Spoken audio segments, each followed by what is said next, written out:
తాతమ్మ తాతమ్మ ముసలయ్యా వచ్చావా? ఏంటయ్యా ఎందుకంత దిగాలు పడున్నావు? ఏం జరిగింది? అంతా ఎదురైంది తాతమ్మ. రిగ్గు 300 అడుగుల్లో తెలియదు. బండ తగిలి ఆగారు ఇరిగిపోయింది. నీరు పడే ఆశే లేదన్నాడు ఇంజనీర్. కానీ నా అంతరాత్మ చెప్తాను తాతమ్మ, ఆ బండ కింద తప్పకుండా నీరుందని. అయితే దానికి దిగులు ఎందుకయ్యా? ఈ రోజు కాకపోతే రేపైనా మంచి వార్తే వింటాను. ఎగ్గిలి పడ్డు గాని ఇంతసేపు నీ కోసం కొనికి పట్టుబడుతూ కూర్చున్నా. ఆకలిగా లేదు తాతమ్మ. తెచ్చిన ఆయిల్ అయిపోయింది. ఉన్న ఒక్క ఆగారు ఇరిగిపోయింది. రేపు పని మొదలు పెట్టాలంటే మళ్ళీ ఆయిల్ 4-5 ఆగార్లన్నా తేవాలట. 10-15 వందలైనా అవుతుందట. నీ నగల మీద తెచ్చిన డబ్బు, ఊరు మీద పోగు చేసిన డబ్బు శాంతం అయిపోయింది.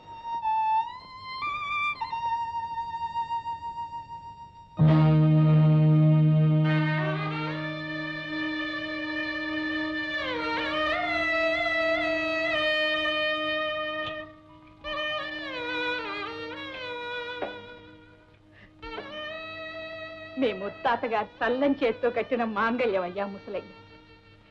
ఆయన చేత్తో ఏది పట్టినా బంగారం అయ్యేది. ఎందుకు పనికిరాని పూరం పోకు తీసుకొని సాగు చేస్తే మరేటికే పుట్లు బండే మాగానే. ఆయన చలవే మనల్ని కాపాడాలి. తాతకాలపు తాడు 10 నవర్సులైనా ఉంటుంది. పట్టికెళ్ళి పని కనిపించు. పర్వాలేదయ్యా, పెద్దదాన్ని పసుపు కొమ్ము కట్టుకుంటాలి. ఈ పవిత్రమైన మాంగళ్యానికి ఇంతకంటే పరమార్థం ఏముంటుందయ్యా? తీసుకెళ్ళి. అన్నిటికంటే ముఖ్యమైంది ఈ రామమ్మ ముని మనవడు తలపెట్టిన పని సాధించాలి అంతే. తీసుకెళ్ళి మీ తాతగారి జీవనగా తీసుకెళ్ళి.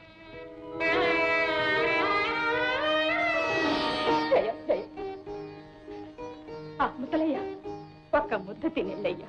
అక్కడ స్నేహితులంతా కూడు నీళ్లు మాని చెప్పకట్టలా పడున్నారు తాతమ్మ. అయితే ఒక పని చేసి ఈ అన్నం కుంట తీసుకెళ్లి తలా ఒక ముద్ద తినండి. సరే తాతమ్మ.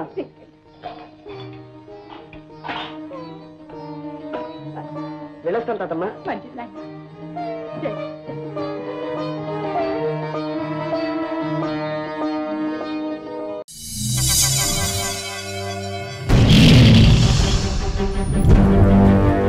ఒకడొచ్చి నేను పులి అంటే కింద పైన మూసుకొని కూర్చోవాలి.